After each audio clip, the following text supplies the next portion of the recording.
Hvala, ker ste se oglasili. Sva že v bistvu pred samim, preden sva začela snemati, že malo podebatirala. Jaz bi v bistvu, ta tema me zelo zanima in mislim, da je zelo pomembna, predvsem za naš zahodni svet danes. In mogoče jaz, ki vedno dam primerjavo, kaj se trenutno dogaja, trend tega, da ljudje meditirajo, je v porastu, dam primerjavo z trendom rekreacije iz 70-ih ali pa 80-ih, ko smo takrat mogoče to, da gre nekdo ven laufat, je bilo zelo čudno. Res je. Zakaj pa nekdo trenira, zakaj se rekreira, če ni profesionalni športnik? In nekako to smo v družbi zdaj sprejeli, da je to dobro za nas. In se mi zdi, da se isto dogaja z meditacijo ali pa tehnikami meditacije trenutno, da je čudno, mogoče še malo, ampak vedno več ljudi se tega poslužuje. Tako da zato se mi zdi, da je zelo pomembno, da res je.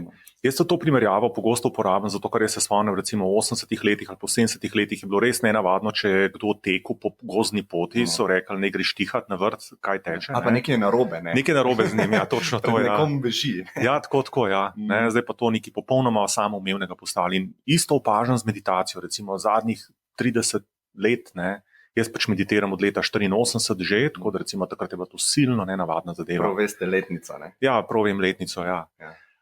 In je to bila takrat tako dokaj nenavadna zadeva. Mislim, med recimo določenim krogom ljudi je bilo tako neki med kakšnimi iskalci ali pa radovedneži, tako kot sem bil jaz, je bilo to nekaj za poskusiti seveda, ampak med splošno populacijo je bilo pa to nekaj zelo nenavadnega.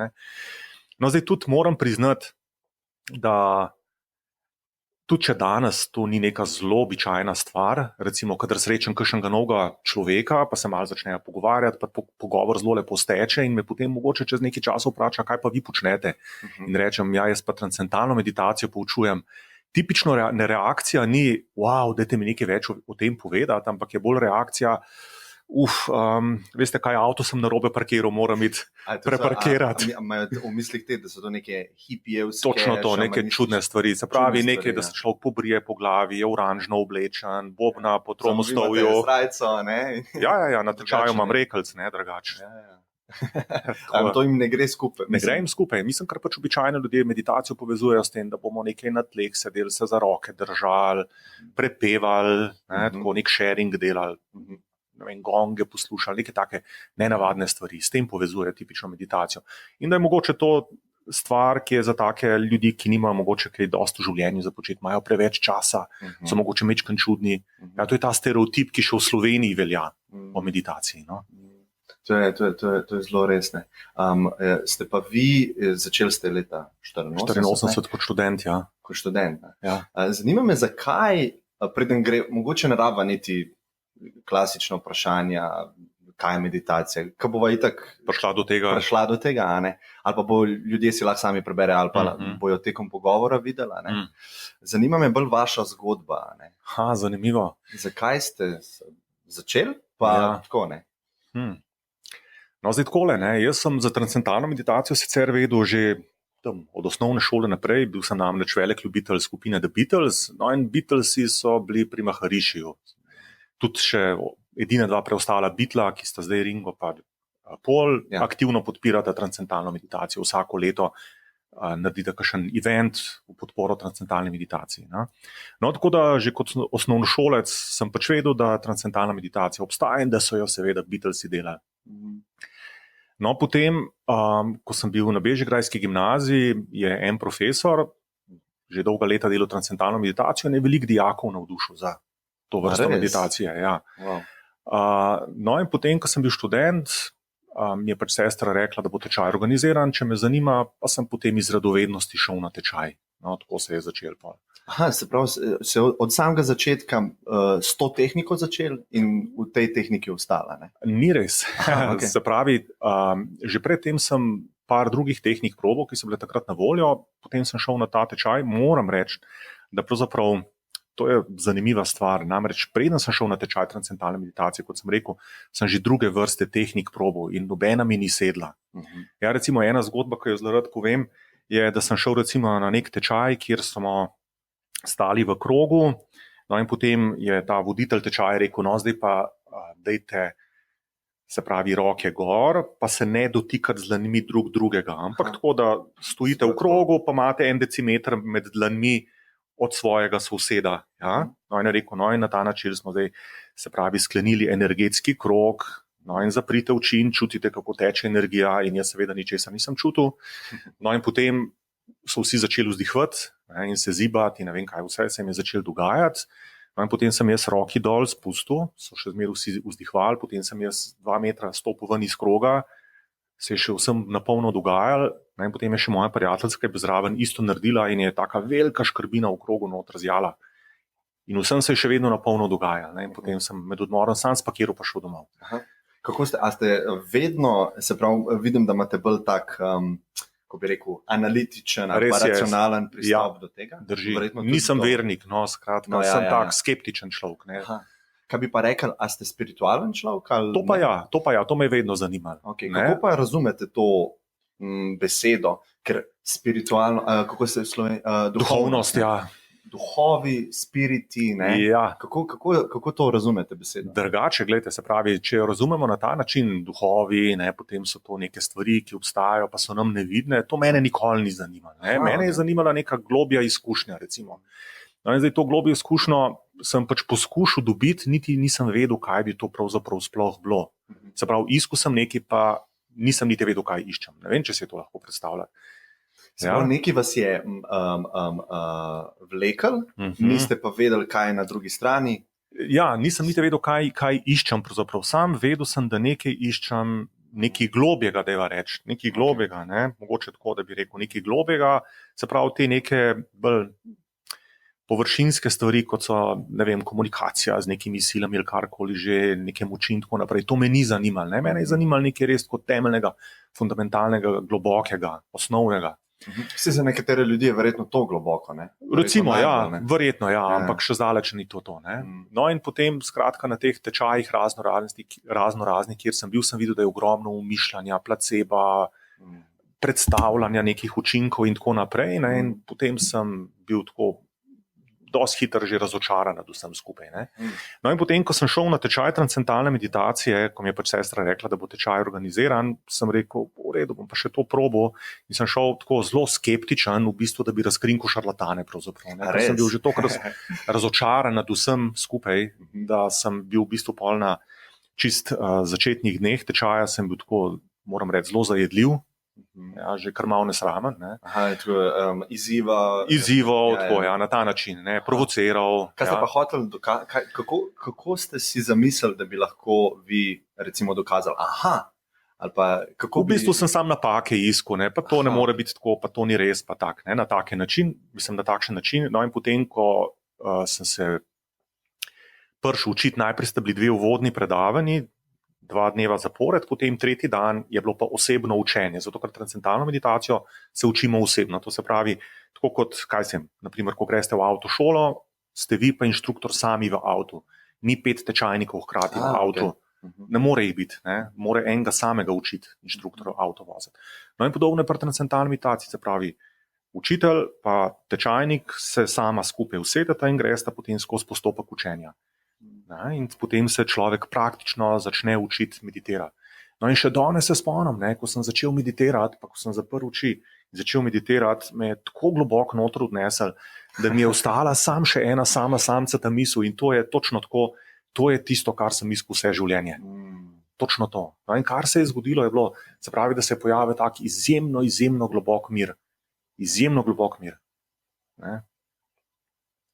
No in ta globok mir, ta mehka, sladka, neverjetno globoka izkušnja je tisto, kar sem jaz v bistvu cel življenje iskal in probal na razne načine doseči. Koliko ste bili pa stari, kaj se je to zgodilo? Kaj pa vem, verjetno 18, 19, 20, nekaj tazga. Zgodaj, ne? Ja. Okay. Ja. In potem... No, potem je bilo pa tako, ne? Potem sem jaz v bistvu to par mesecev meditiral, verjetno 1-2 meseca, potem pa se veste, kakšno je študentsko življenje, se pravi, ne vem, predavanje do 4. ure, pridem lačen domov, najprej pojem, potem takoj že prijatelji čakajo, pa je treba nekam iti, pa se še učiti, pa tako naprej. In potem sem počasi to opustil, po mogoče tako 2 mesecih. Pa sem meditiral samo še res občasno, recimo, kadar sem se za izpite učil, kadar sem bil na potovanju zelo utrujen, sem se usedel pa meditiral, pa me je regeneriral, zelo moram priznati. Ne. Tako da se tudi recimo ljudem vedno priporočil transcendentalno meditacijo, čeprav jo sam redno nisem delal. Tako res občasno, ampak res.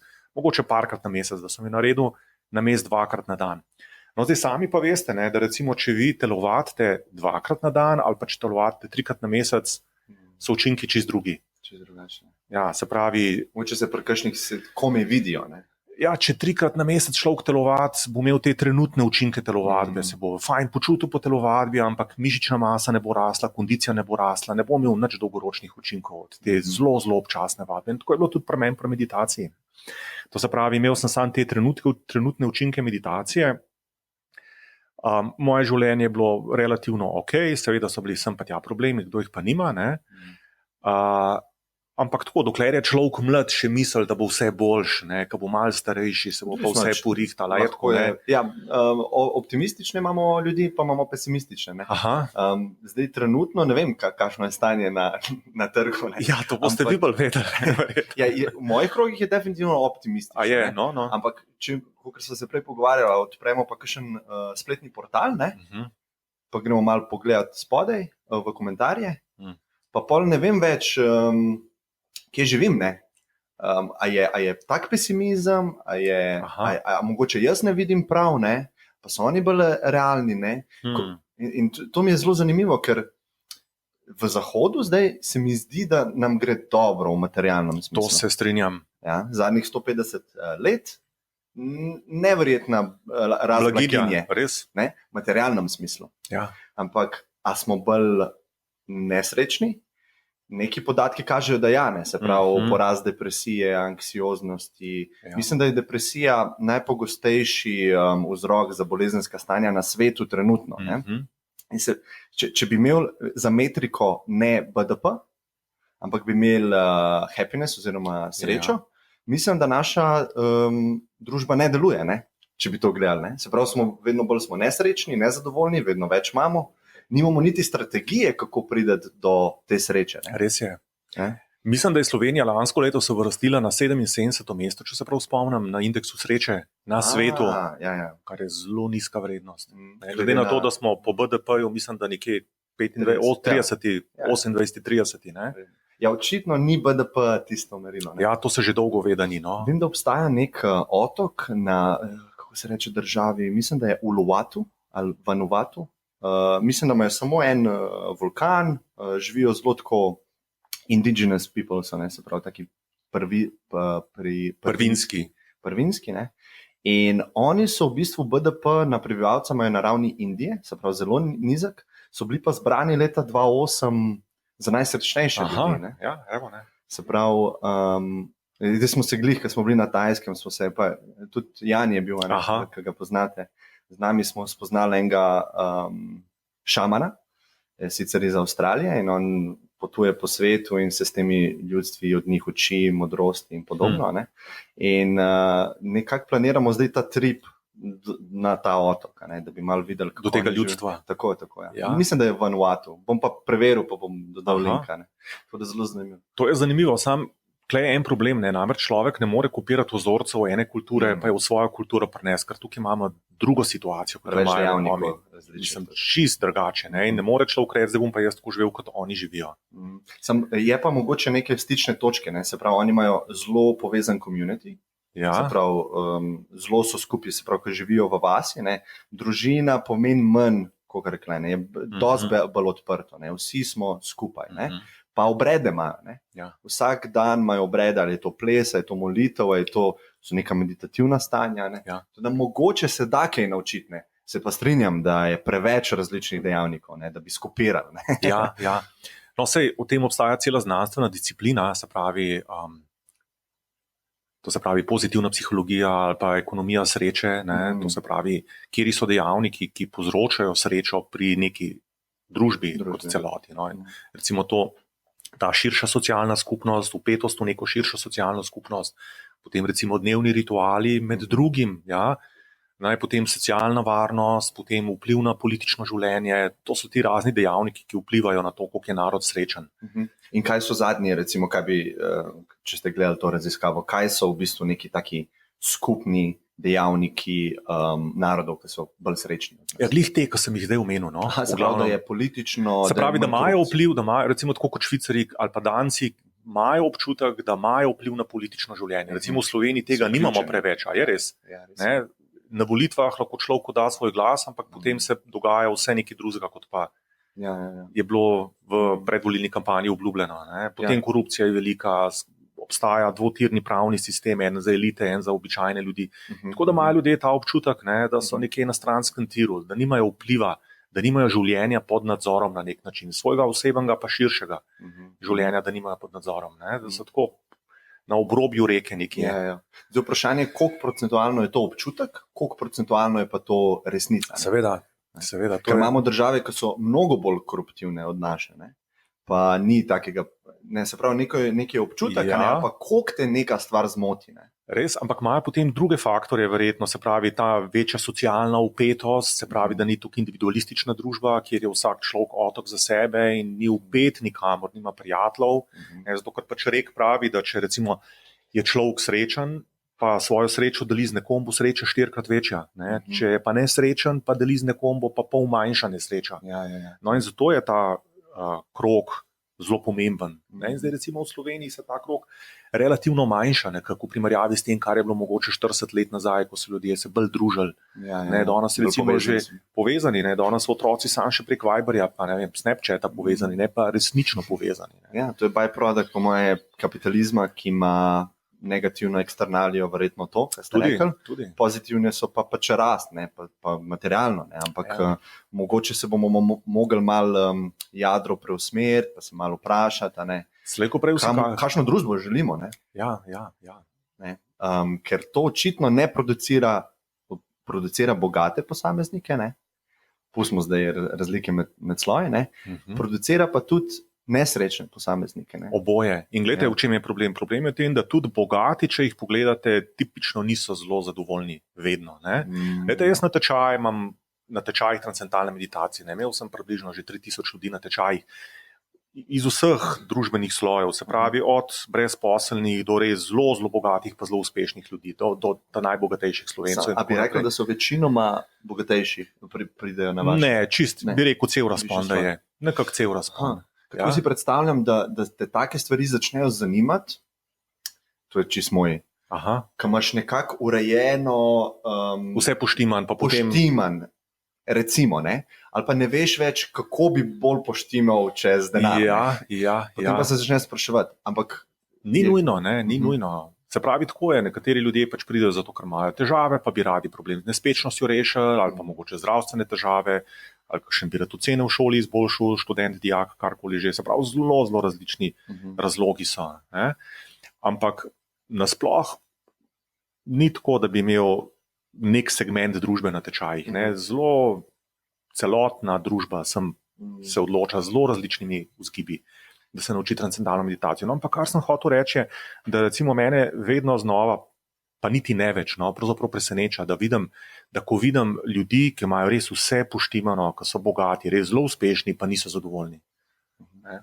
Zakaj pa rečejo, recimo, da niso zadovoljni? Kaj jim manjka? Ja, niti ne vejo, kaj jim manjka. Lahko, da imajo mogoče kakšne družinske težave, lahko, da imajo z otrokom težave, z ženo težave, lahko, da so v službi pod stresom, tako, razne stvari so. Ne? In potem človek vidi, da tista jahta, ki jo on ima, ali pa recimo, ne vem, to, da si lahko privošči redne eskapijade na neke eksotične lokacije, ni tisto, kar človeka naredi srečnega, razumete?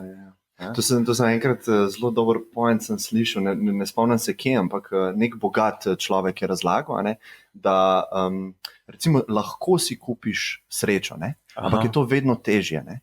Se pravi, najprej ješ piščančja prsa za kosilo, ne, potem prešaltaš na 25 € zrezek. Ne. In potem se ta sreča se kar dvigne, ne?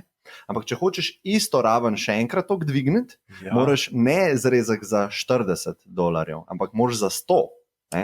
Pa pol za 200. Ne? In v bistvu eksponentno raste to, kar si lahko. Ne? In mi na ta gumb pritiskamo, ne? Ko nam da užitke, stvari, ki jih kupimo, ne? Ampak ta igra je v bistvu nikoli ni konca te igre. Ne? Res je. Vedno je treba več in nekje se bo ustavil, nekje bo strop. Ne? Ja, točno to. Ne?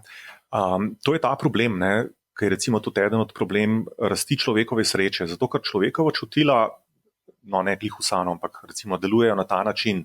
To se pravi, temu se reče Weber-Fechnerjev zakon.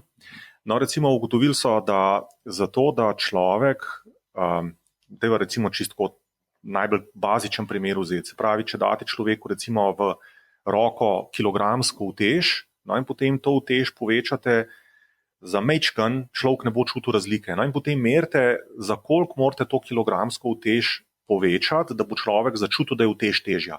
No in dajva si recimo zmisliti, da za 10%. Se pravi, za 100 gramov morate povečati, pa bo človek čutil, zdaj pa to težja utež, kot je bila prej. No, potem pa naredite poskus, recimo date človeku 10 kilsko utež, ne 1 kilsko. No in za koliko je treba povečati? Več procentov, ne? Spet za 10%, se pravi, za 1 kilo je treba povečati, ne za 100 gramov, tako kot prej, ampak za spet procentualno, ne? Ja. No, recimo pri podjetništvu, dajva recimo pri primeru vzeti, kaj sem. Recimo človek začne svojo podjetniško pot, prvo leto recimo naredi, si bom kar zmislil, recimo 10 000 evrov prometa. No in potem v drugem letu naredi 20 000 evrov prometa. Se pravi, povečuje svoj promet za 100% v enem letu. Super. No in potem v tretjem letu spet poveča za 10 000 evrov. Pride na 30 000.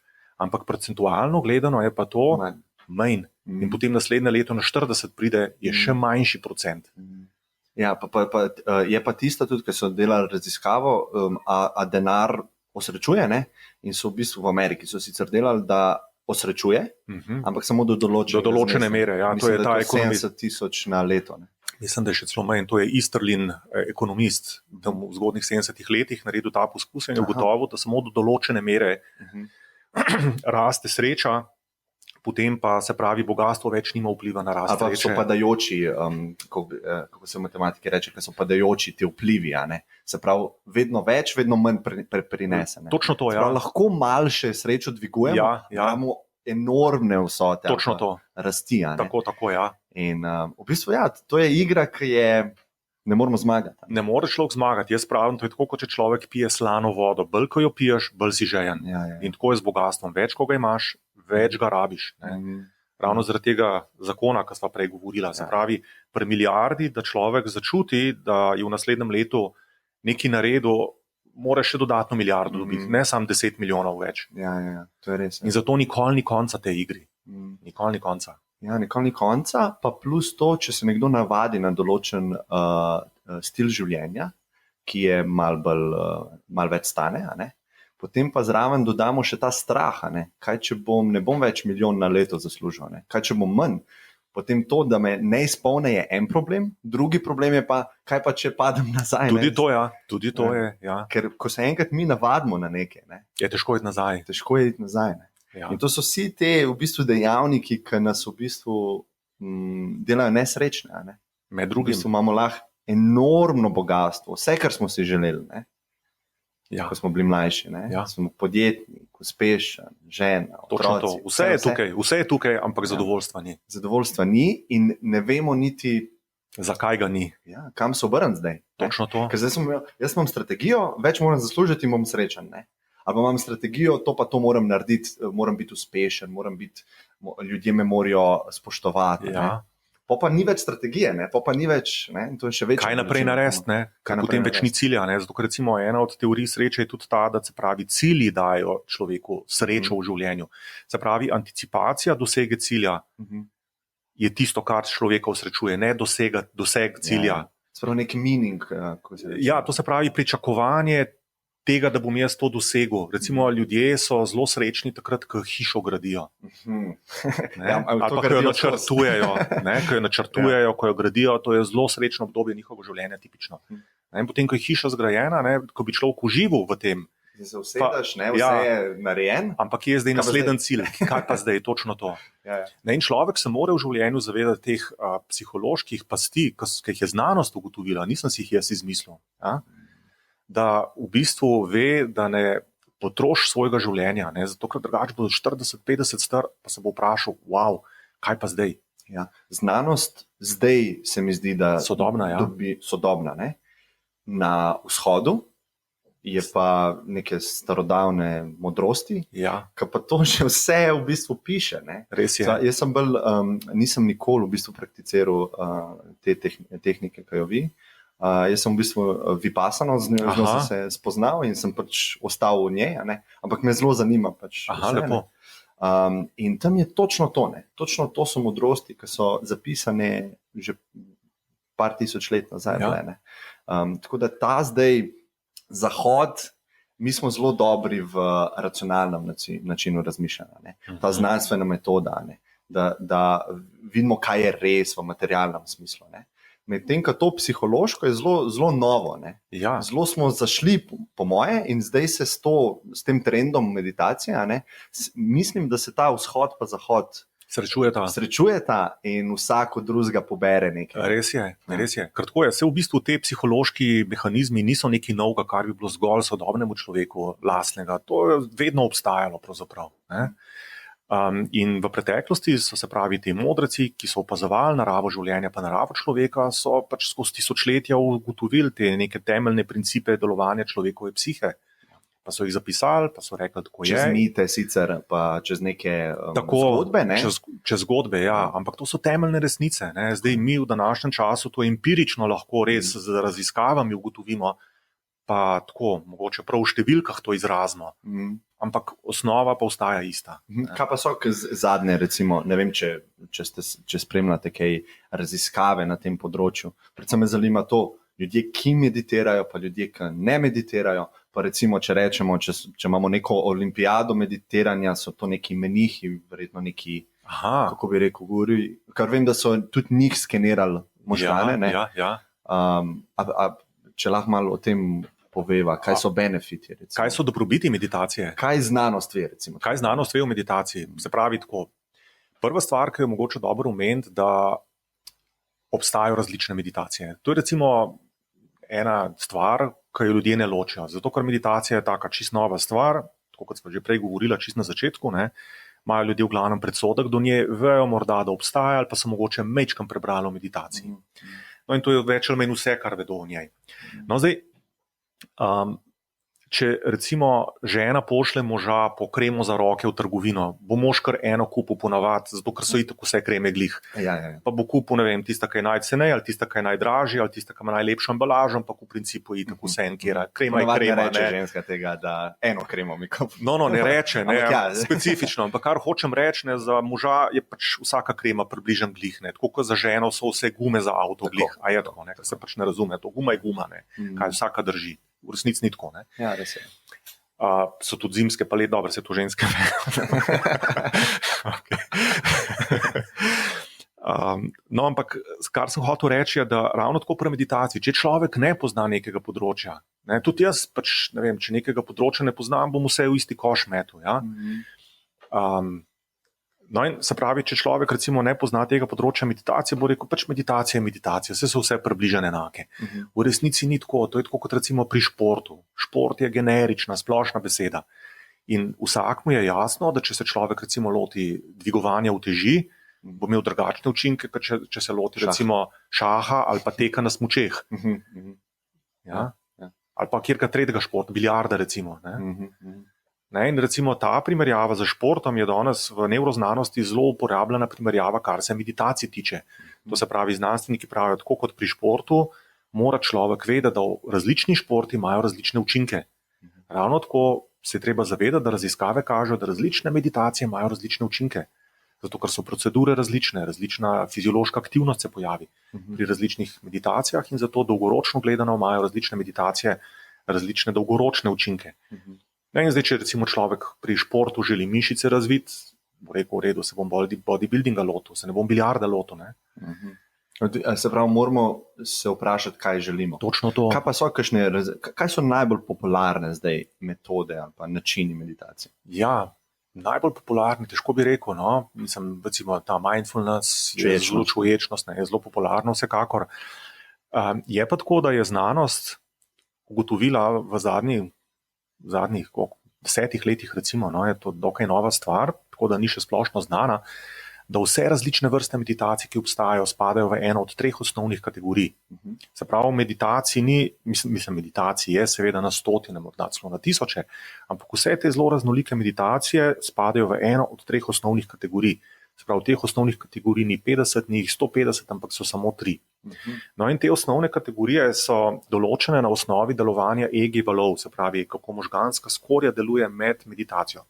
Zato, ker znanost že tam, se pravi, od 20 let prejšnjega stoletja, ko je Hans Berger prvi izmeril EEG valove, ve, da različnim duševnim stanjem ustreza različna električna aktivnost možganske skorje, ki jo merimo z EEG-jem. No in se pravi, obstajajo različni deli EEG spektra in vsak del EEG spektra ustreza neki vrsti duševne izkušnje ali pa neki vrsti kognitivne aktivnosti, ki človek upravlja. In tako so na ta način, so dali. No in so ugotovili, se pravi, da obstajajo meditacije, ki temeljijo na načelu koncentracije. To se pravi, to so meditacije, pri katerih se mora človek fokusirano, disciplinirano ukvarjati z nečem. Ali si mora nekaj vizualizirati, ali mora recimo roke držati na nek poseben način, ali pa sedeti v nekem posebnem položaju, prisilno, disciplinirano, ne? Ali se mora koncentrirati na nekaj, ali se z dihanjem namerno ukvarjati. To je vipassana. Ne, ta spada odvisno. Zdaj, bom to pol malo kasneje razložil, ampak se pravi, pravzaprav velika večina metod spada v to koncentrativno kategorijo meditacije, ker pri vseh se treba na nekaj koncentrirati, disciplinirano ubadati z nečem, fokusirano, ali se vizualizirati nekaj, ali karkoli že. Ne? No in recimo pri teh metodah, ki temeljijo na načelu koncentracije, se pojavijo ti hitri beta valovi ali pa še hitrejši gamma valovi, ki so značilni za kognitivno delo, fokus. Ja? No, potem v drugo kategorijo spadajo metode, ki temeljijo na načelu, temu lahko rečemo, kontemplacija, znanstvena literatura temu reče open monitoring po angleško, oziroma slovenski kognitivni znanstveniki to preverjajo kot odprto spremljanje, to drugo kategorijo meditacij. Sem recimo spada mindfulness, asana, potem recimo, zazen, kakšne vodene meditacije, nekatere vrste qigonga in tako naprej. Se pravi, pri teh metodah se pojavijo počasni theta valovi od 4 do 8 Hz, ki se sicer pojavijo recimo, ko človek mal drema ali ko opazuje notranje mentalne procese. Stanje flowa? Ne, to stanje flowa. Ne, če spada v isto... Ne spada. Okay. No, se pravi, pri teh metodah se pojavijo ti theta valovi. No, potem v tretjo kategorijo pa spadajo metode, ki so namenjeni v transcendiranju svoje aktivnosti. No, in sem spada predvsem transcendentalna meditacija ali pa njene izpeljanke, ker tudi to obstaja recimo. No in pri tej tretji kategoriji se med samo vadbo pojavijo taki zelo močni, pa zelo urejeni, zelo koherentni alfa-1 valovi, to so počasni alfa valovi od 8 do 10 Hz, ki so značilni za stanje mirne notranje budnosti. Se pravi, ko človek ničesar specifično ne procesira, ampak je buden, mirno buden. Zavesten, najbolj zavesten. Ja, najbolj zavesten. Se pravi, alfa je ta v bistvu nekatere te, se pravi, sodobne teorije nevroznanosti pravijo, da alfa val ne bi bil ta nosilni val zavestnosti. Ja. Se pravi, to je, kot ste zdaj rekel, naša zavest? Zavest sama po sebi. Okay. Zavest sama po sebi. In to je tisto, kar izkusi človek med transcendentalno meditacijo. Zdaj smo pa prišla do tega, kaj človek pravzaprav izkusi. In zdaj se vračava na tisto mojo izkušnjo, ko sem se jaz učil meditirati. Kaj se je zgodilo? Kaj sem jaz iskal, pa niti nisem vedel, kaj iščem. Najprej se vam to zgodilo, potem ste šli raziskovati, seveda. Na znanstven način, kako bi to opisali. Tako. Zato, ker v transcendentalni meditaciji je po celem svetu do danes opravljenih tam približno 700 raziskav. Izjemno raziskana metoda. No in se pravi, kar se zgodi pri transcendentalni meditaciji je, da človek se pravi, začne umirjati svojo miselno aktivnost. Če zapremo oči, opazimo, da imamo veliko misli. Je res. Včasih je brbotanje misli, tja bom šel, tis bom rekel. Ne vem, če se ljudje tega zavedajo, ne? Doskrat se. Ja, ko pomislijo, ne? Ja, ampak drugače pa ne. Ja, možgani so v stanju konstantne aktivnosti, ves čas neki vre noter. Ne? Ja. Zdaj, običajno je človek v življenju tako zelo aktiven, da tega niti več ne zazna. No in ravno zaradi tega svojega mentalnega hrupa, ki ga ljudje imajo v glavi, pa ni prijetna izkušnja to. Ljudje pravzaprav iščejo taka hrupna okolja, se pravi, morajo imeti radio vse čas v službi prižgan, da ne slišijo samega sebe več, pa tega svojega blebetanja. Ja, potem mora imeti v avtu radio prižgan, potem mora se vse čas nekaj okoli dogajati, zato da ne slišijo tega hrupa, ki ga imajo v glavi. Ne, mislil sem, da ko se ljudje ne zavedajo, sem mislil bolj ljudi, ki nimajo probleme s tem. Ne. Sprav, vi ste zdaj opisali človeka, ki ga to zelo moti, ne, ta mentalni hrup. In potem naštima svoje okolje tako, da to proba zabiti dol. Ne. Ja. Mislim pa, da mogoče večina ljudi, ne, ki nimajo problem s tem, se identificirajo s tem glasom. Ne. Se pravi, jaz imam totalno kontrolo, rečejo nekaj takega, ne, jaz imam totalno kontrolo nad tem glasom, ker to jaz sem. Jaz se bom odločil, kaj bom razmišljal zdaj naslednjo sekundo. V redu. Jaz sem kreator svojih misli. Ne? In v bistvu je pa to zelo enostavno dokazati, ne v sicer v znanstvenem smislu, ampak dokazati subjektivno. Ne? Da se usedajo, pa si rečejo, zdaj bom pa 5 minut bil brez misli. Ne? Pa ne gre. Bo videti, da je nemogoče. Ne? Ja. Se pravi, če je res to, da smo mi kreator teh misli, če se odločimo, da jih ne bo, jih potem ne bo. Ali pa se odločimo točno, kakšne bojo. Ne? Ja. Niti tega ne moramo. Ne? Niti tega ne gre. Ne? Niti tega ne gre. Ja, takrat je uvid v to, da pa nič to prihaja. Ne? Ja. Kaj se to dogaja? Ne? To je neka avtomatika znotraj nas, ki nam govori stvari. Lahko so to prijetne, lahko so to neprijetne. Ne? Ampak je pa avtopilot, nismo v stanju zavedati. Točno to. Načeloma se ta hrup znotraj kar samo od sebe dogaja. Ne? Tako. Ja. Nek hrup je dobesedno nek hrup, tako kot če bi šel človek na tržnico, naprimer, ne? Pa bi on morda mislil, se jaz lahko vplivam na to, kaj se bo okoli mene govoril, pa se do določene mere lahko človek res teži okoli ljudem. Pa se odmakne malo tja, ampak nikoli ne ve, kaj bo za naslednjim vogalom. Ja. In enako je v nas. Ne? Točno to, ne. No in se pravi, zdaj kar se zgodi pri transcendentalni meditaciji, da človek, ko zapre oči, opazi, da ima zelo veliko misli. Ne? No in zdaj pri transcendentalni meditaciji se nauči, kako to miselno aktivnost začeti umirjati na tak zelo nenaporen, zelo prijeten in pa zelo hiter način. To se zelo hitro pojavi. Se pravi, ta razburkana miselna aktivnost začne kar plahnet. Kakšna je? Vem, da nimava veliko časa, imate vi predavanje, ki par dni trajajo, ne? Ampak kaj je tisti prvi korak, ki naredijo? Okay, najprej zavedanje, da jim pokažete, da se to dogaja. Najbrž. Niti ne. Ne. Nič od tega. Kaj pa ta prvi korak, kako začenjajo umirjati misli? Kako začnemo umirjati misli? Glejte, takole je. V starih časih so ti modreci, ki prihajajo iz vedske tradicije znanja, vede so ta najstarejša tradicija človeškega znanja na svetu, ne, in od tod izvira transcendentalna meditacija. No, se pravi, oni so ugotovili, da kadarkoli je izpostavljen nekemu prijetnemu dražljaju, se spontano umiri na tej stvari. Recimo, če greste na neko tako zelo prijetno masažo, se pravi ne na masažo, kjer hodijo po vas, pa neka športna, trda masaža, ampak tako prijetna, lepa masaža. Imajo ljudje izkušnjo, da med masažo se kaj zgodi? Opazijo, da so tako mogoče po 10-15 minutah so kar naenkrat v stanju, ko so se čisto umirili, ampak ne spijo. Jaz imam drugačno izkušnjo kot na masažo. Kakšna je? Podobno kot ko se tuširam. To je? Razmišljanje, brainstormanje. Veliko se dogaja. Užge. Užge se takrat. Ker ne rabim, mogoče moj mentalni proces ni potreben za delati nečesa. Sem nek pasivni. Moje telo je pasivno takrat. Sprav, tuširam se, ne vem, kaj moram narediti, vsak dan sem na redu, že toliko pa toliko let, ne? In takrat se nekako vključi to. Ne?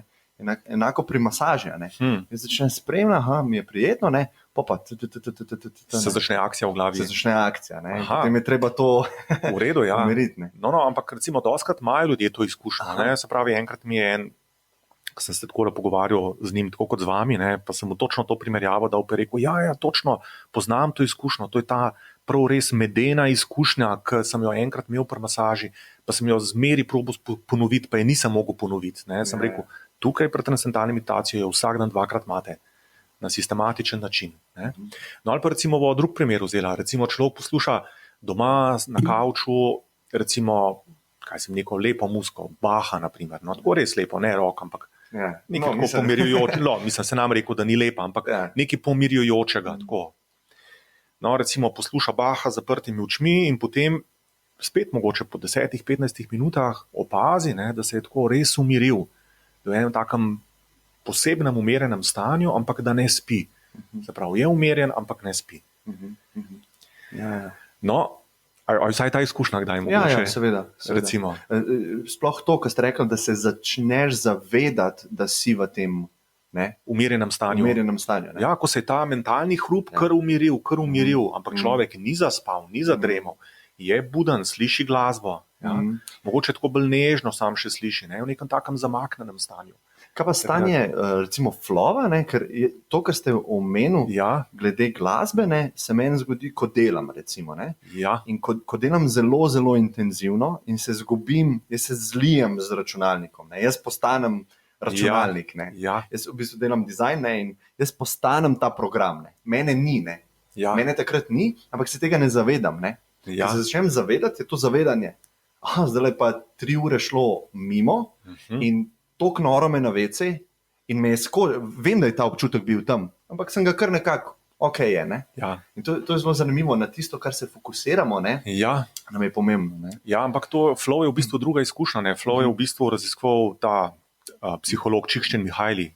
On je bil dolga leta profesor katedre za psihologijo na Čikaški univerzi in je potem tudi napisal leta 90, mislim, da je to bilo to knjigo Flow še par knjig, ki niso tako zelo novega prenesle noter, no, ampak on je recimo ugotovil, da se ljudem spontano v aktivnosti pojavi ta izkušnja, se pravi, slovenski psihologi to prevajajo kot izkušnja zanosa. Zanos, ne vem, kje so zanos najdeli. V redu, zanos recimo. No, se pravi, meni je bolj flow všečno, ker res kaže na to, da teče nekaj, tako kot po maslu gre aktivnost, samo od sebe, brez truda, brez napora. Ne? Teče. No in se pravi, on je to ugotovil in je ugotovil, se pravi, on je med drugim dal ljudem v teh svojih raziskavah, ki jih je delal, je dal tako malo napravco, kjer so recimo zabeležili, ko so imeli izkušnjo tega zanosa, flowa, kakorkoli temu rečejo, in so potem tudi zabeležili, kaj so takrat delali. No in zanimivo je bilo, se pravi, da v praktično vseh primerih, ali pa res v veliki večini primerov se je ta izkušnja pojavila med aktivnostjo, ko so bili ljudje močno upeti v aktivnost. Se pravi, ni se pojavila, ko so poležavali na plaži. Spravo neko ustvarjalno delo, nekaj zelo intenzivnega mentalno. Šport, tenis igra, smuča, igra na violino, v službi dela nek projekt. Takrat se pojavi ta izkušnja v aktivnosti. Ne? Se pravi, ko je aktivnost maksimalno učinkovita, nenaporna, tekoča, zdi se, da ne porablja energije. In to pri meditaciji, kaj ste rekel, ni isti. Ni ista stvar. V bistvu ta izkušnja je nekaj, do česar vadba transcendentalne meditacije pripelje potem. Pa mogoče lahko malo kasneje razložim, ne, na kakšen način pride pravzaprav do tega. Se pravi, midva so prej rekla, da se recimo pri transcendiranju se zgodi to, da ko je izpostavljen neki prijetni izkušnji, pa v bistvu miruje. Ne? Se pravi, da je človek primer, ne da dela, ampak da miruje. Tako kot recimo je na masaži, sede posluša neko prijetno glasbo, ali pa se zagleda v neko prijetno stvar ali kaj takega. Se pravi, takrat začne spontano izkušati finejše vrednosti tega objekta zaznave in se začne umirjati. To so ugotovili ti modreci. No in se pravi, v starih časih so ti modreci do maksimuma sperfekcionirali to naravno sposobnost človekove zaznave, da se umiri, ko je izpostavljen neki prijetni izkušnji. No in na tečaju transcendentalne meditacije se človek nauči, kako to narediti. Se pravi, na tečaju, v tem osebnem pouku, ne, ki je na nek način ključni del tečaja, se pravi, se človek najprej nauči ene misli, zvoka misli, pravzaprav. To je mantra, si za mantro ste kdaj slišali že. No, zdaj mantra je sicer spet tak zelo splošen tehnični izraz, ki se pri različnih meditacijah na zelo različne načine uporablja. Tako kot recimo imamo žoga, je v krogu objekt, ki se pri košarki uporablja tako, da samo z roko se lahko dotaknemo, pa je v koš mečemo, pri nogometu sam z nogo v gol, pri biljardu z palcem v luknjo, pri tenisu z loparjem čez mrežo. Tako tudi mantra je ta splošen v krogu objekt, recimo tako kot žoga, ki se z zelo različnimi pravili pa načine uporablja. No in zdaj pri transcendentalni meditaciji je mantra, se pravi pač neka misel, ki se jo na tečaju naučite, ki je tradicionalna stvar, ni to nekaj, kar bi si jaz mislil. Ne. Se pravi, mantra je tako kot nek osnoven zvok človekove zavesti, bi lahko temu rekli, ki so jo v starih časih ti modreci spoznali, tako kot so recimo Kitajci spoznali, da obstajajo neke akupunkturne točke na koži, ki si jih oni niso zmislili, oni so jih spoznali, te točke. Tako so tudi ti starodavni To so vedci. že bile, ne? Bile so. Se pravi, Ja. so samo odkrili. Odkrili so jih, izumili. točno to. Ja, niso jih izumili, ampak odkrili, pa opisali potem. Ne? Ja. No in ravno tako ti zvoki manter, ki se pri transcendentalni meditaciji uporabljajo, niso nekaj, kar bi si jaz zmislil ali pa nekdo zmislil, ampak so nekaj, kar so ti vedski modreci odkrili. Ne? Kot te najbolj osnovne vibracije, tako kot recimo, da je reči, na kitari imate 6 strun in vsaka ima svoj osnovni ton. Zdaj, če hočete zaresonirati kjerokoli struno, morate z istim tonom zraven zaigrati, da jo vzbudite to struno. Morate z osnovnim tonom, ne pa s kjerimkoli drugim tonom. Ne? Dobro, lahko tudi z likvotnimi toni, ampak potem ne bo tak efekt. Ok, ne vem toliko. Ja, v redu, dobro. No, ampak kakorkoli, se pravi, no, zdaj, na tečaju transcendentalne meditacije se človek najprej nauči tega zvoka, mantre, ne, to gre zelo hitro, no in potem tista ključna stvar, kar je mantre.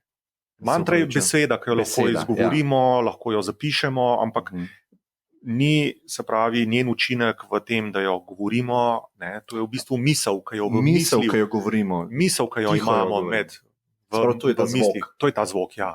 Okay.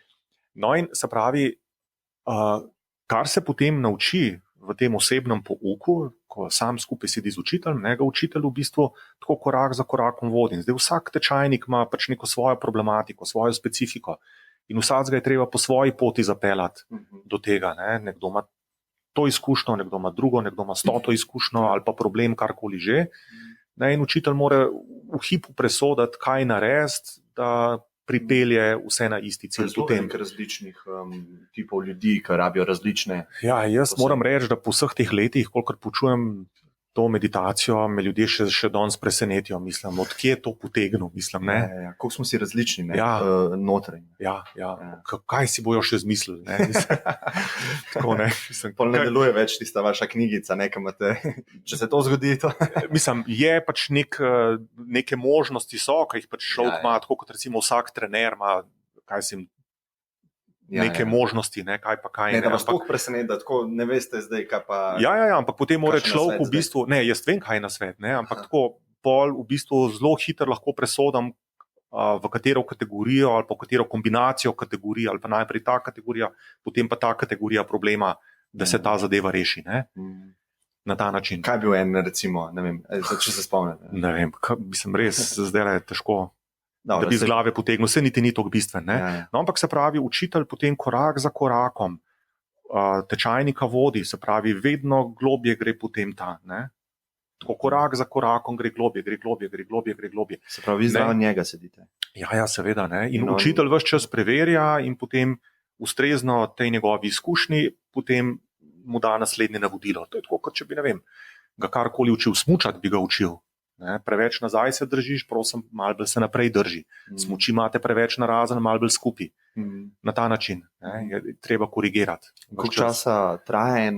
Približno eno uro. No, in potem je človek te prve korake v meditaciji naredil in potem doma meditira in potem so še, se pravi, 4 sestanki, kjer se potem pregleda izkušnje, se korigira napake, se preveri pravilnost vadbe in tako naprej. In to je zelo pomembno. Da potem se sproti potem preverja, pa pokorigira sproti stvari. Ker vsak človek je drugačen, kot sem rekel. Kakšna je pa pol neka dnevna rutina, ali pa če poveste svojo? Dnevna rutina je tako, da človek običajno meditira 2-krat na dan, enkrat zjutraj. 2-krat ali večkrat? 2-krat. Ja. Sprav se zbudite? Ja, zjutraj se pravi, človek naredi tipično 20 minut meditacije, ne? Pa potem še enkrat popoldne, spet 20 minut, ali to pozno popoldne, ali bolj proti večeru, odvisno pač od tega, kdaj človek čas najde. No, recimo ta jutranja meditacija je nekaj, kar naprimer ljudje včasih vprašajo, zakaj bi pa jaz zjutraj pravzaprav moral meditirati, sem že pomirjen. Ja, pomirjen pa spočit. Ja, zdaj stvar je v tem, da kar se med transcendentalno meditacijo zgodi, je, da se sicer pojavi stanje umirjenosti, ampak se pojavi še nekaj drugega in to je izjemno urejeno delovanje možganov. Možgani začnejo neverjetno urejeno delovati med transcendentalno meditacijo. Ker človeški možgani so tipično tako precej neurejeni po svojem delovanju. Zdaj v skori govorim, kar ZEG je mermo. Se pravi, če merite električno aktivnost z različnih predelov možganske skorje, ugotovimo, da so električni signali med seboj zelo nepodobni. Ta del dela tako, ta del dela tako. Ne? In potem se na mentalni ravni se to izraža kot parlament v glavi. To bom naredil, tja bom šel, mogoče šel pa rajši tja, ta. Ja, lahko tudi v stanje stresa človeka Tudi lahko. vrže. Ne? Ja, Toliko stvari imamo v glavi. Ne? veliko različnih stvari, veliko različnih tendenc. In to je samo zato, ker vsak del po svoje Zelo je dela. napet ta lok, če rečemo. Ne? Zelo je Tudi, tako, ne? ja, ampak se pravi, izkušnja je tako, kot če greš v filharmonijo, pa na začetku vsak po svoje žaga. Ja. Grozen se sliši. Ne, in potem med transcendentalno meditacijo se zelo hitro možganska aktivnost uredi. Sprav ta orkester se. Orkester se kar naenkrat harmonizira. Kdo je pa dirigent? Dirigent tega orkestra v smislu? V smislu, se pravi, imamo analogijo. Odkot pride ta koordinacija? Tako je. Ja, no, to je zelo zanimivo vprašanje. Se pravi, sodobne raziskave kažejo, da verjetno iz talamusa. Talamus je pa čisto v sredini možganov, deluje kot relejno jedro. In se pravi, izvor te koherence, pa tudi alfa valov, je očitno iz talamusa. Aha. Se pravi, tam se nekako je to stičišče teh procesov miselnih. Ja, gledajte, takole je. Tam ne bi se skrivil ta glas, ali kako? Mislim, ni glas. Gre za nekaj drugega. A ja, ker se občutek, kdo sem jaz, ne? Aha, Pa se rečem, jaz sem Klemen, ne? v redu. A sem jaz ta, ki je rekel to, ali nisem, ne? To je vprašanje, ne? V redu, ampak takole je. Deva reči malo drugače. To se pravi.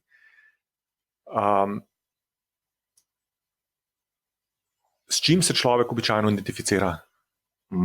S čim se človek običajno identificira? Jaz bi rekel, da s tem glasom, ne?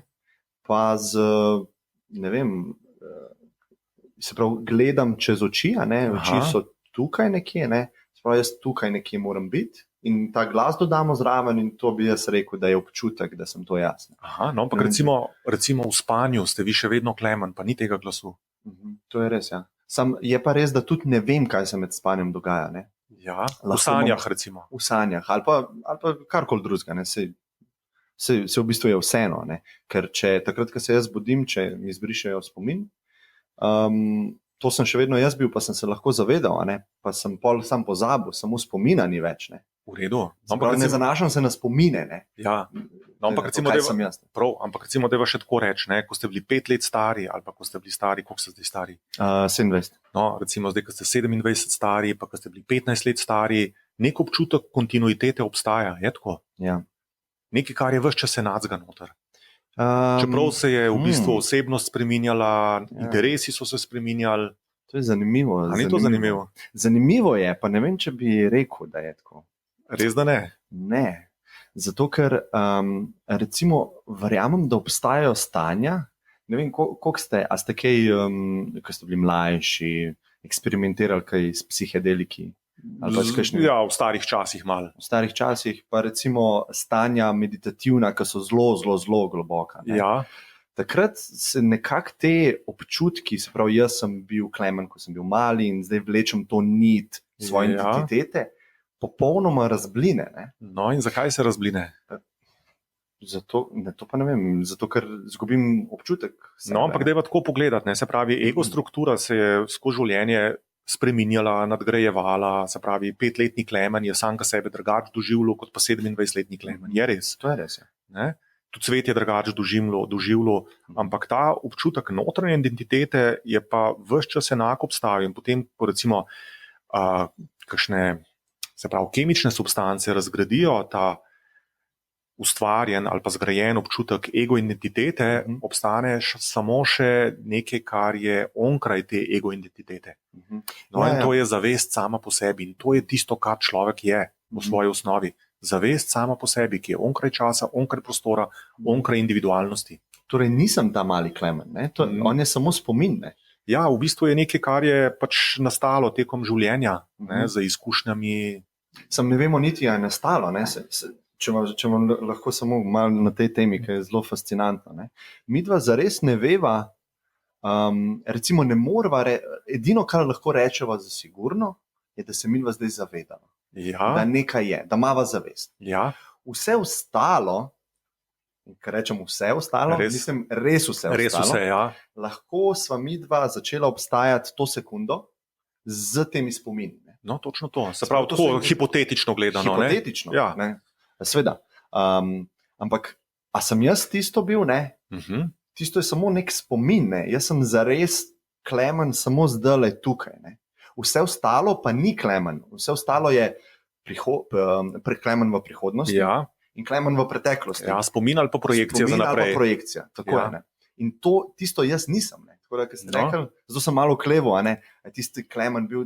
Ja, ampak Ne zdaj, če vem. tako ne filozofsko gledava, se pravi, tako Ja. kot se običajen človek z ulice identificira s tem svojim občutkom, aha, jaz sem to sigurno. bil, pa zdaj sem malo drugačen, Ja, pa pa jutri bom poklic sem to, spremenil, pa ne vem, interese sem spremenil, pa ženo sem spremenil, pa prijatelje spremenil, skratka, vse sem spremenil, ampak znotraj pa še zmeraj nekaj ostaja, kar je isto. Čeprav sem zdaj star 88 let, recimo, nekaj je znotraj istega kot takrat, ko sem bil majhen. Ne? In tisto, kar je isto, je ta zavest sama po sebi. Zavest sama po sebi, zavestnost. Ja, sej tukaj imam malo probleme s tem, ker rečete zavest, se strinjam, to smo mi. Ne? Ja. To ni dvoma tukaj. Ne? Potem pa, ko damo gor spomine, pa vse tiste naše vrednote, pa že to zavest malo. To je super imponirano, to ni zavest sama po sebi, to so izrazi zavesti. Ne? No in zdaj pa tako reči, recimo, če vzamemo eno standardno, tradicionalno primerjavo, imamo ocean. No in zdaj ocean ima lahko take ali pa drugačne valove, velike, spenjene, majhne, nežne, kodraste, kakršne koli že valove, in to so različni izrazi oceana, ampak vsi so ocean. No in zdaj ocean samega sebe lahko spozna takrat, ko se popolnoma umiri in se več ne identificira z posameznimi valovi ali pa s to valovno aktivnostjo, ampak se identificira kot celoto, ko je popolnoma miren. In to je tisto, kar se zgodi, ko človek transcendira, se pravi, gre onkraj kakršnega koli razmišljanja, kakršne koli mentalne aktivnosti. Beseda transcendira v latinščini pomeni gre iti onkraj, preko nečesa. In preko česa gremo, preko tudi najfinejše miselne, čustvene, kakršne koli mentalne aktivnosti, in takrat izkusimo zavest samo po sebi. Oziroma, lepše rečeno, zavest izkusi samo sebe. Sama sebi postane predmet izkušnje. Zato, ker zavest običajno vedno izkuša nekaj drugega. Vidim mikrofon, vidim tole rastlino tukaj, slišim zvok iz ulice, čutim ovratnik srajce na vratu. Stvari Zunaj obstaja ta dualnost, obstaja. Jaz kot subjekt izkušam nekaj drugega ali pa čutim, celo moje misli so nekaj, kar zavest zgolj izkuša, ali pa spomini so nekaj, kar zavest izkuša. Še vedno je ta dualnost. To se pravi, če jaz zaprem oči, pa razmišljam, kaj bom popoldne počel, jaz kot zavest, kot subjekt izkušam to svojo projekcijo misli, izkušam misli. No in zdaj, ko se pa zavest popolnoma umiri, pa sama sebi postane objekt izkušnje. No in to je ta samoreferenčna zavest, čista zavest, zavest sama po sebi. Brez zunanjih. Brez česarkoli. In to je izkušnja, ki se pojavi med transcendentalno meditacijo. Najbolj čista, v bistvu. Najbolj čista, brez dualnosti, stanje čiste enosti, eno brez drugega, popolna singularnost. Ja? Eno brez drugega, onkraj časa, onkraj prostora, onkraj individualnosti, se pravi, ni zgoraj, spodaj, levo, desno, ni občutja časa, ni zaznavanja česarkoli. Se pravi, človek samo je. Je pa zavedanje. Ni tako, da bi bil v stanju nezavesti, ko je trda tema, je, da je človek popolnoma pri zavesti, ampak brez kakršne koli vsebine izkušnje. Niti ni občutja, jaz pa zdaj le meditiram, pa mi je zelo fajn, ker to je že misel. Ja. Samo je. Koliko procentualno bi pa rekel, da ljudi recimo opiše tako izkušnjo, ko grejo na tečaje? Ja, takole. Zelo pogosto. Zelo pogosto. Glejte, takole. Se pravi, običajno so ljudje v soboto naučijo individualno, tako od jutra do večera je urnik. Si predstavljate, da se pač urnik naredi tako kot pri zobozdravniku, nekdo ob 8 zjutraj pride, nekdo ob 9, nekdo ob 10. Si predstavljate enega za drugim. Enega za drugim, ne? No, se pravi, v soboto se naučijo. No in potem v nedeljo je prva delavnica, no in potem druga delavnica je v ponedeljek, in v ponedeljek je, se pravi, vsak dan na tečaju imajo ljudje tudi tak vprašalnik, kjer pač malo svoje izkušnje vpišejo. No in v ponedeljek, to se pravi, sobota so se naučili, nedelja, ponedeljek, v ponedeljek je vprašanje, ali ste imeli kdaj kakšno izkušnjo med meditacijo, ko ni bilo ničesar. In 80% ljudi tipično napiše ja. Ne da bi imeli prej kakršnokoli konceptualno znanje v tem. Ljudje so prišli na tečaj, da se stresa rešijo, da imajo boljše ocene v Ja, šoli. nek drug cilj, Popolnoma. Ne? Mnogo večjo stvar. Ja, vidijo. točno to. Ne? Se pravi, niso prišli z namenom, da bojo čisto zavesti izkušali, niti pojma nimajo, kaj to je. Prvič slišijo za to stvar. Ne? In se pojavi ta izkušnja. Zelo me zanima, ker zdaj že nekako vem, zelo ste znanstven, zelo tako. To je zelo dobro in zelo uporabno, po moje, da se približa ta stvar. Ker čim, kot smo se na začetku pogovarjali, ljudje lahko dobijo odpor do nečesa. Če je malo tako, Larifarija. Ja, to ne. Kako pa vi gledate na zaveststva, kaj pa na smrt? Ja, zanimivo. Ja. Ja. A je to, kar ste opisali, ali je tista druga stvar, ki je popolna tema in nič, iz vaše subjektive? Takole je, jaz sem pač imel to izkušnjo, pač nekoč v preteklosti sem se poškodoval, tako da sem imel to izkušnjo, da bi že skoraj odšel, tako da sem že na pol odšel. Zdaj poznate te usmrtne izkušnje, ste kdaj čitali za to, ali pa vsaj slišali? Sam ni to smrt, ne? Ni to smrt, seveda ni to smrt, ne? Klinično mrtev? Ne, nisem bil klinično mrtev, sam pač zelo v to smer je šlo, jaz pač sam sem bil, tako da ne vem, kaj je bilo takrat, ker me noben ni meril, nisem bil niti v bolnici, bil sem zunaj v naravi, ker sem se pač poškodoval. No, ampak skratka, sem potem prišel nazaj, tako da je silno zanimiva izkušnja, moram reči. Zdaj vprašanje pa bilo, kaj se zgodi takrat ali kaj? Ja, kako vi gledate na smrt? Kako bi vi opisali smrt? Kako bi opisal? Se pravi, če imamo življenje, potem imamo smrt kot neko točko, potem pa 1 centimeter od te točke naprej. Od te točke naprej. Se pravi, da je tako reči, odvisno od tega, v kakšnem stanju je človek takrat, ko umre. To se pravi, kakšna je raven njegovega zavedanja. Smrt v bistvu na nek način analogno lahko primerjava s tem, ko človek zaspi. Ja? Se pravi, zdaj, če je človek zelo utrujen, zelo skurjen, zelo kaj, tako, mogoče ima celo, ne vem, ne zelo čist živčen sistem, a veste, kaj hočem reči. Da je zelo utrujen in da se uleže za spin. Točno to. To je ta izkušnja, se pravi, če je pač človek tako zelo utrujen, zelo top, potem bo njegova izkušnja spanja to, šel sem spat, zmanjkal me je, niti ne vem kdaj, zjutraj sem se zbudil. Vmes je pa 8 ur črne luknje. Ja, zdaj, če ima pa človek več zavedanja, bo pa te procese bolj jasno izkušal. Se pravi, bo izkušal, kdaj bo zaspal. Potem tik pred spanjem se pač raziskave kažejo, pojavi stanje transcendence, čiste zavesti. Ko ljudje rečejo, tako kot da sem zalebdel v nekem prostoru, praznem prostoru, tik preden zaspim, potem me pa zmanjka. A poznate DMT molekulo? Čital sem o tem, ja. Mislim, da ne vejo sicer točno, ampak naše telo jo proizvaja. Ja. Sicer se to uporablja, to je psihedelik, ki se uporablja tudi za kakšne ostale terapije, ampak ne bi se tik pred smrtjo enormna količina DMT-ja sprostila v naših možganih. In tisti, ki je imel izkušnjo z DMT-jem, je točno to, kar ste opisali. Ta občutek povezanosti z vsem, to, kar ste v bistvu opisovali, kar ste meditacijo opisovali, pa to stanje. Ja, potem mora biti to ta ista izkušnja, verjetno. Ampak, to sva rekla tik preden, Tik preden, kaj pa potem? Potem je pa pač odvisno od tega spet, v kakšnem stanju je človekov živčen sistem. To se pravi, če je pač v utrujenem, stresnem stanju, potem se začnejo, tako kot se sanje začnejo dogajati. A je res? Lahko so prijetne sanje, lahko so neprijetne sanje. Karkoli. In potem človek vedno globje tone in potem počasi se zbudi in potem pride novo rojstvo. Verjamete pa v reinkarnacijo? Ja, jaz se že od mladosti spomnim svojih stvari, kar me je v mladosti zelo begalo, kaj to pomeni. Tole me je zdaj čist presenetilo. A res da? Ja, zato ker ste govorili, te stvari so larifari, recimo, ne? Larifari je tako, kar nekaj počet, pa da se nič ne dogaja. To je larifari, pa si ljudje umišljajo stvari. Da si umišljajo. Ja, predstavljajo tako živo, kar si želijo predstavljati.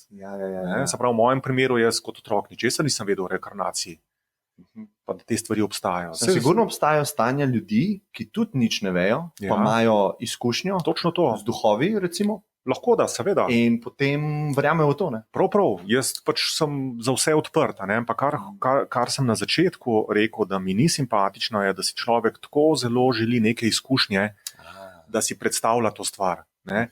Lejte, to je tako kot, ne vem, pred leti sem gledal nek film, švedski film je bil, no, in je nek možakar se je odločil, da bo povabil svoje prijatelje na svoj vikend.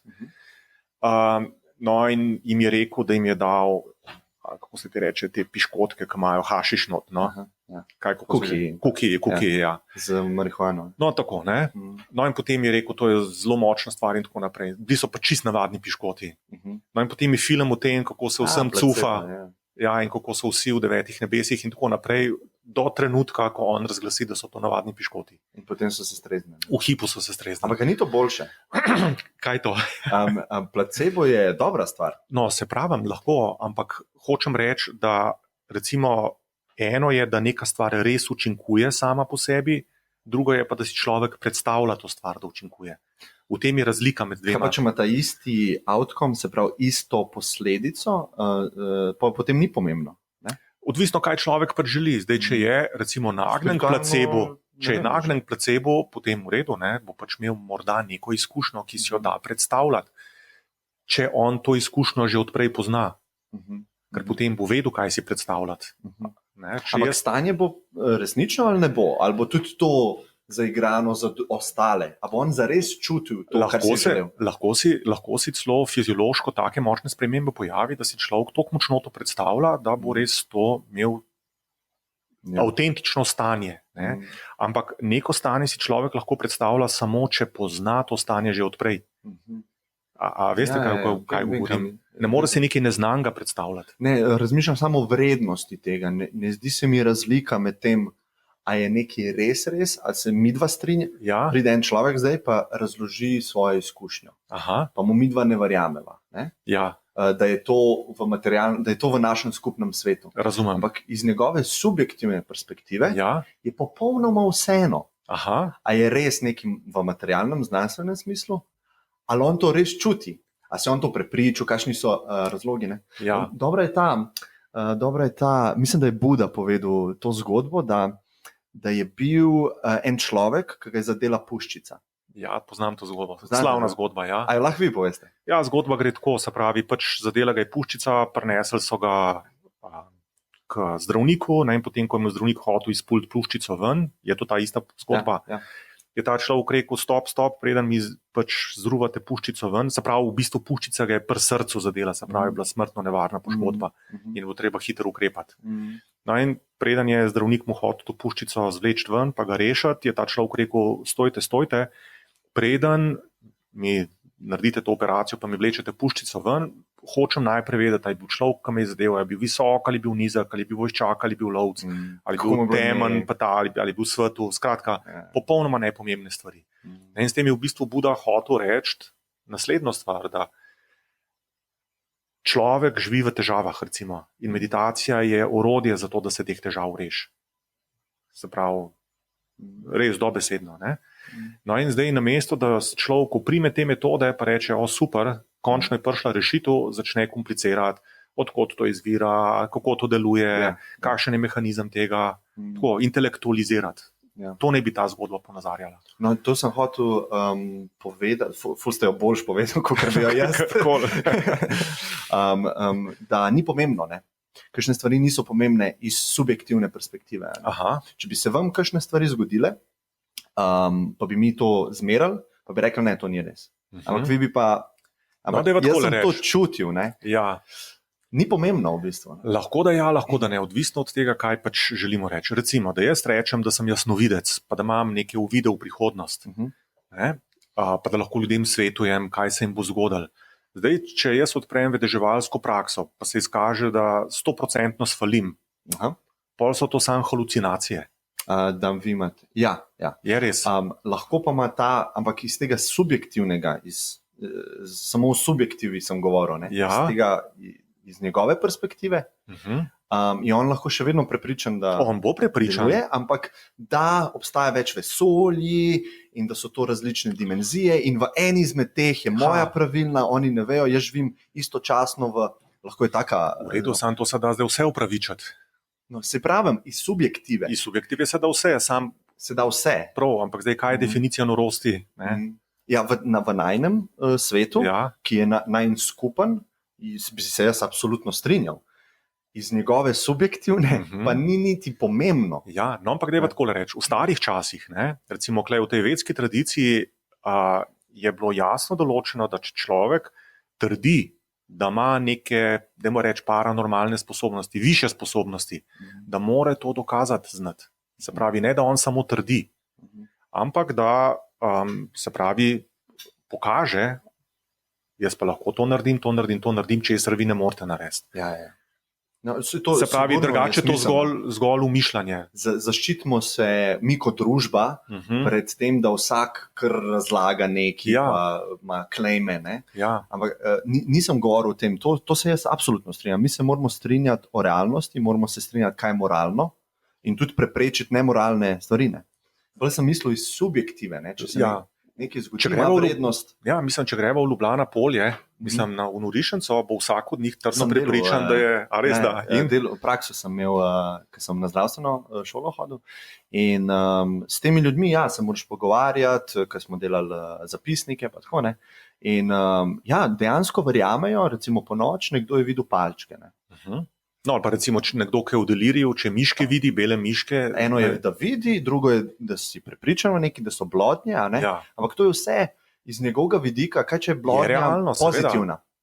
Kakorkoli, ampak sam hočem jaz reči, da jaz sem tako zelo empiričen človek v principu, da se pravi, lahko človek marsikaj umišlja, to je tisto, kar sem na začetku zgodbe hotel reči, da tako zelo si želi nečesa, da si umišlja.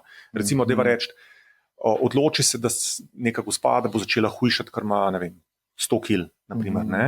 No in potem se loti neke diete in potem, ali pa hodi recimo na neke delavnice in tam je nek zelo simpatičen voditelj te delavnice in ona tedensko tja hodi in je zelo navdušena na celo zadevo in bo vsem razlagala, kako ona vedno bolj suha in kako se vedno boljš počuti. Ampak če jo na tehtnico dava, ima mogoče celo več kil ali pa enako kil. Ja. Sam to je tisto, kar hočem reči. Do tega so prišla, zato ker ste rekli, da ste empiričen, ne? Ja. Ta stvar, ki ste pa rekli, da verjamete v posmrtno življenje oziroma reinkarnacijo, pa ni empirično. Ne? Ni empirično, seveda. Ampak subjektivno vam, pa vi veste, da je to res. Jaz vam verjamem, da vi veste, da je to res. Ja, mene so ljudje včasih vprašali, kaj jaz tega niti ne razlagam. Jaz tega sploh ne govorim okoli, samo ko me kdo vpraša. Ja. Ko me kdo vpraša, pač rečem, tako je. Ne? No, in ko mi ljudje reče, v redu, kako pa ti veš, da si nisi domišljal? Jaz vedno po pravici povem, se ne vem, ali sem si ali si nisem domišljal. Tega ne moram jaz dokazati. Razen, če bi šel res raziskovati te zgodbe. Ja? Za nazaj, kaj je bilo? Za nazaj, se pravi, jaz se tega pa tega spomnim, v redu grem pogledati v tisti kraj, pogledati življenjepis, je ta oseba res obstajala, so bili taki dogodki, kot se jih jaz spomnim in bi potem na nek način dobil potrditev, recimo do neke mere. Ne? Ampak mene to niti ne zanima. Jaz vedno ljudem pač rečem, jaz se tega spomnim, tako kot se spomnim, kaj sem lansko leto počel. Zdaj, kako jaz vem, a si jaz samo umišljam, da sem bil lani na Krku, pa sem se v morju kopal. No, ali sem pa morda sanjal to, ne? Ja, ampak to je subjektivna izkušnja. Je subjektivna, ki je resnična iz subjektivne perspektive. Tako je vsaka od teh stvari, ki so se pogovarjali. Tako, ja. Miške, palčki, mlodnje. Ja. Iz subjektive je to enako. Ne? Mislim, je to, gledano je res, ja. Enako je v tem smislu, da ne moremo dokazati. Ja, zdaj, jaz bi lahko verificiral tudi v skupnem svetu te zgodbe, če bi hotel, tako kot sem rekel. Ne? Se pravi, recimo moj prijatelj, ki je ravno tako iz Hrvaške sicer, je pred leti se spomnil določenih stvari, je šel raziskati, živel na Dunaju, vse se je spomnil, je raziskal in je ugotovil, ta oseba je res obstajala, točno tako je bilo, kot se je on spomnil, ni poznal te informacije prej. Ne? Se pravi, če hoče človek, lahko to razišče, ne? Mene ni to toliko zanima. Mi je dovolj samo to, da se pač spomnim, da pač recimo tako, privzamem, da ta stvar recimo je, ne, se pa ne obadam s tem, ker me niti ne zanima. Ne zanima vas to dokazati drugim. Ne? Zato ja, točno to. Niti sam v sebi. Ker veste ja, niti za sebe mi ni relevantno, po pravici povedano. Se pravi, meni je relevantno to življenje zdaj tukaj, kar zdaj počnem. Se pravi, kaj imam jutri za narediti, pa kaj imam danes za narediti. Ne vidim razloga, zakaj bi se s preteklostjo ukvarjal. To hočem reči. Ja, to je preteklost. Aha, se pravi prejšnjo življenje. Ja. Ostanemo še malo tukaj? Greva kakšne druge stvari, ker mislim, da niso tako zelo take bistvene. Ja. Vse lahko, da so zanimive. Niso za meditacijo, za življenje. Niti niso. Ne, recimo, enkrat so Maharišija vprašali, en novinar ga je vprašal, rekel, Mahariši, kaj vi mislite o reinkarnaciji, pa rekel, sem proti. Kar je v principu mislil to, kar ali v budizmu, ali pač skratka v tej vedski tradiciji obstaja, da je treba izstopati iz tega kroga reinkarnacije. Na ta način. Da se preseka ta krog. Ja. Ena stvar, recimo, ki imam prijatelje, ki meditirajo ali pa razmišljajo, da bi meditirali, eno skupno skrb imajo tukaj. Ne? Da tukaj, ko se bomo mi umerjali, da bomo izgubili malo te podjetniške ostrine ali pa da ne bomo več toliko, da nam bo bolj vseeno za vse. Ja. Kako bi to komentirali? Ja, to je zelo zanimiva stvar, zato ker dejansko nekatere vrste meditacij to res povzročajo. Verjeli ali ne? In to tudi raziskave kažejo. Se pravi, da nekatere vrste meditacij res človeka vodijo k tej pasivnosti. No in zakaj je tako? Glejte, to je recimo tudi ena stvar, ki je Mahariši oziroma njegov učitelj razložil, da dejansko tradicionalno sta obstajali dve vrsti ljudi. No, se pravi, ena vrsta ljudi, ki so v absolutni manjšini, Mahariši je rekel, mogoče jih je 1%, še to morda ne. So ljudje, ki so po naravi asketi, puščavniki. No in to so ljudje, ki so se rodili zelo malo želja, zelo malo tako interesa v vsakdanjem življenju. Nič jih ne zanima, v bistvu jih sam zanima se nekam umakniti pa meditirati. To so recimo ljudje, ki bi šli drugače v naši zahodni kulturi morda v samostan, naprimer. Nič jih drugega ne zanima, niti ženske, niti moški. Tako, res orto. Ja?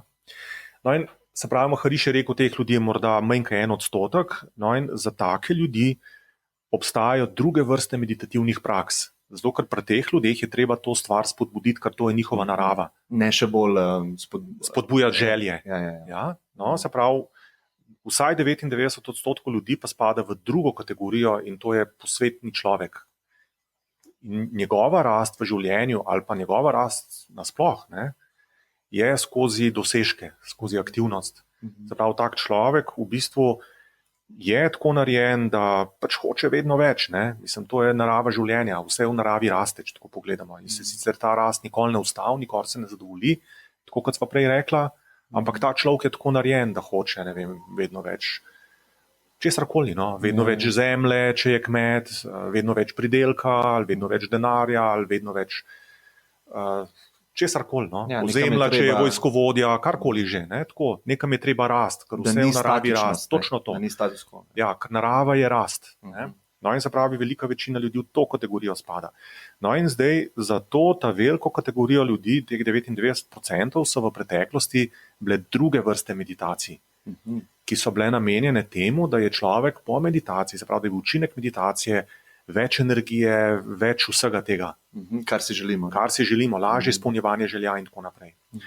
No in problem je pa nastal, ko so v preteklosti, recimo ne vem, zadnjih morda 500-600 let ali kaj takega, so se metode za posvetnega tipa človeka začele izgubljati, zato ker te ljudje so v akcijo vpeti in potem pozabljajo na meditacijo, počasi to začne izgubljati, ja? In potem je počasi skoraj čisto popolnoma izgubilo. Zdaj, te ljudje, ko so bili pa asketi, oni se pa itak sam z meditacijo cel dan ukvarjajo, njihovo znanje se pa ni izgubilo.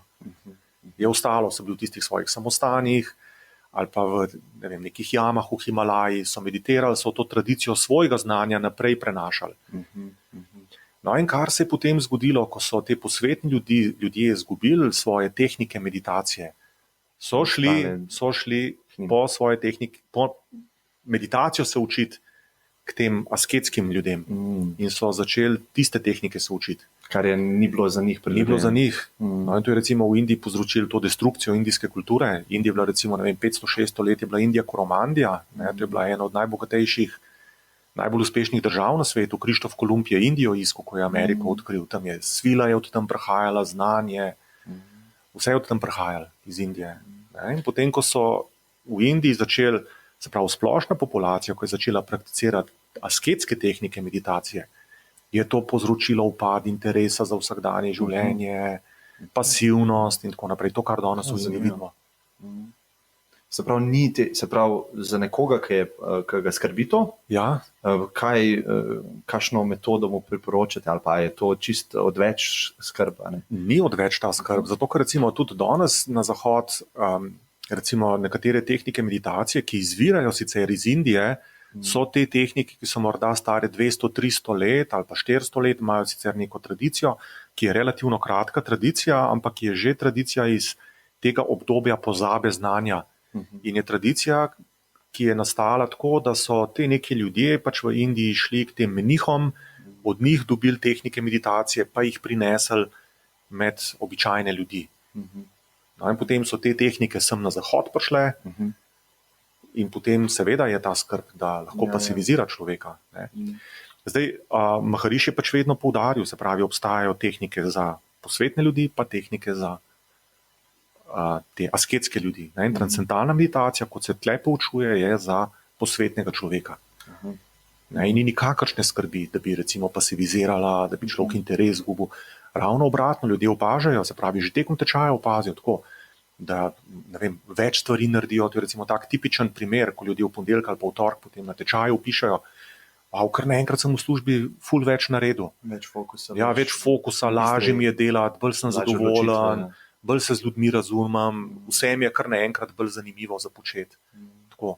Recimo, ne vem, študentje mi tipično rečejo, tako, se pravi, v soboto so se naučili meditirati, pa potem v ponedeljek ali pa torek na tečaju rečejo, ne vem, mislim, tako pol leta sem tiste papirje za neki izpit kupičil, tok mi je bilo zoprno se tistega lotil, zdaj odkar sem se naučil meditirati, mi je bilo kar naenkrat zanimivo tisto študirati. Ja. No, tako da ta skrb vsekakor je upravičena. No?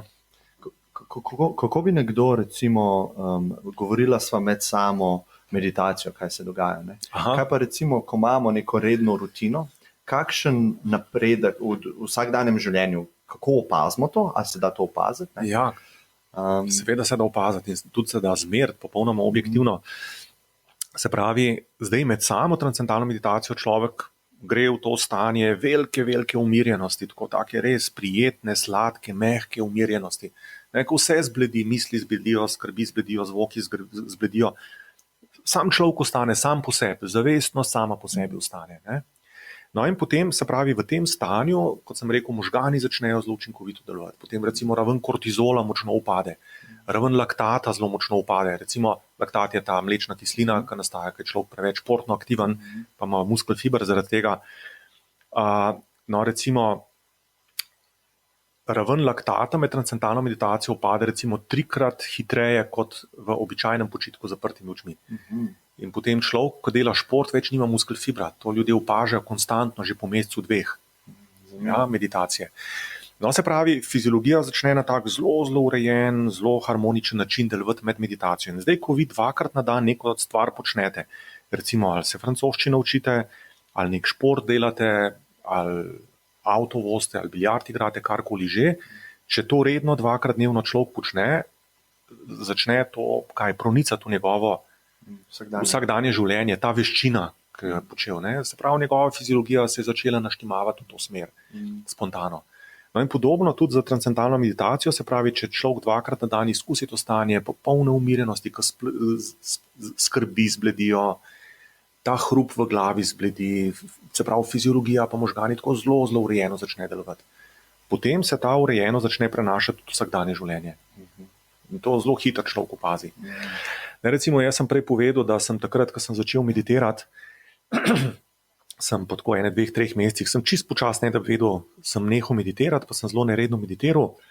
No in potem, mislim, da 1, 2, 3 letih, se mi pa že toliko stresa nabral, toliko enih pritiskov pa stresa in tako naprej, da sem bil res v podnožju. No, res sem se kar fajn slabo počutil. In to se je začelo takrat, ko ste nehali imeti redno rutino meditiranja. Ja, mislim, se ni bilo s tem povezan, da nisem meditiral. Ne.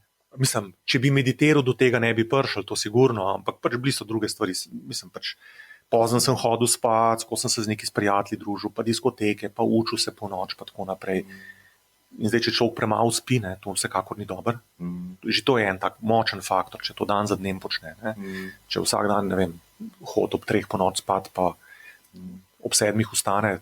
Ja, pa prehrana, alkohol, ne, te močne, vse razne stebri. Razne stvari, ko so pač Ja. nezdrave, ne, v študentskem pač času, če človek tako ne skrbi glih za sebe. Ne, in potem se je vsega precej nabral. No. In potem, tako po 1-2-3 letih, sem rekel, ne, zdaj pa dosti, ne, zdaj pa tako več ne more iti naprej, bom jaz spet začel redno meditirati. No, in sem se odločil glih za transcendentalno meditacijo, ker sem res imel lepe učinke z njo. In sem rekel, bom 2-krat na dan redno meditiral, pa naj bo karkoli, kar pomeni, da tudi če sem prišel ob 2 iz diskoteke, sem se usedel pa ob 2 po noč meditiral. Tako da sem 2-krat na dan meditiral. Ne. No, Na recimo, v diskoteki. Ne, doma, ko sem prišel. Ne. No, in recimo, silno zanimivo je bilo, da že po nekaj dneh, ko sem začel redno meditirati, ne, recimo, sem čist nehal kaditi. Jaz sem 1 škatlo na dan pokadil cigaret. Nehal sem popolnoma kaditi. Ja. No, potem recimo po 1 mesecu se spomnim, da sem nehal zobmi škripati. Jaz sem skozi zobmi škripal, plobe so mi totalno ven letele. Po noč sem škripal zobmi. To sem parkrat zdaj slišal ta teden, da ljudje imajo probleme. A res da? Ja. In potem neke nastavke obstajajo, se jih kup, neki gumijasti, ne, da si ne poškodujejo zob. Lahko je Točno to močno, da si jo res je. odkrušijo. No, meni je zobozdravnica takrat pač rekla, jaz sem lahko dan ta gumijasti nastavek, ampak je rekla, s tem ne bomo nič rešili, je rekla, vi se morate neke spustitene tehnike lotiti. To mi je zobozdravnica rekla. Ja, je rekla, ali meditacija, ali pa neke spustitvene zadeve, ker ta nastavek vam ničesar ne bo rešil. No, tako da ona mi je dala zelo koristen nasvet. No, ampak skratka, po 1 mesecu, res še prej, mogoče po 3 tednih, sem jaz absolutno popolnoma nehal škripati zobmi. Prej so mi skozi plombe ven zaradi tega letele. Ne. No, in po 1 mesecu, no, tudi gotovo sem, da sem bil tako mnogo bolj vesel, bistveno manj zamorjen, bistveno lažje sem delal, vse je bilo tako mnogo bolj. Sem rekel, wow, bom pa še 1 mesec probal, če se res plača. No, in potem sem tako mesec za mesec sem podaljšval in popolnoma sem nehal alkohol piti. Jaz sem imel takrat vinoteko, 40 res vrhunskih vin, tako, da prave letnike sem imel. A vsak dan je bilo tako malo? Tako malo ob obedu. Ne. Nehal sem piti, spomnim se, sem enkrat prekusil v Kraški teran, nek ta prav letnik, ne, tako vrtel, pa vohu, imel sem knjige o tem, kako vino okušati. Ne, nisem se odločil. Ne. Potem, ko sem tisti kozarc vina popil 2 deci, mi je glavo zameglil alkohol. Ne, in prej z meditacijo sem imel tako bistro glavo, tako zelo kristalne misli. Razliko, kristalne misli, tako res kristalno glavo. In potem kar tako zamegli, otopi. Pa sem rekel, pa kaj mi je tega treba? In sem vse razstalil. Zelo zanimivo. In od takrat? Nič, ne pride v poštev.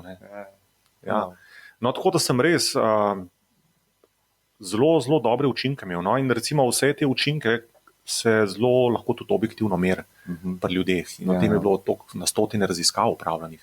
Ja, bova polinkala spodaj. Lahko tudi, ja. Vam bom prosil, če imate nek seznam, lahko, ja. Ljudje, ki so bolj znanstveni, malo pogledajo. To si lahko pogleda, ne, preden začnejo. Ne. V redu. A bi kam usmerili ljudi, kakšen link ali pa karkoli, vi imate sicer podjetje, ki se ukvarja? Spletna stran, lahko si pogledajo atma.si, atma.si. Atma je sicer v sanskritu izraz za čisto zavest. Se pravi, zavest sama po sebi. To bomo polinkali. Ja. Hvala, ker ste bili moj gost. No, lepo, Klemen. Se še kaj videla. Hvala, v redu potem, ja. V redu. Hvala. No, me veselili.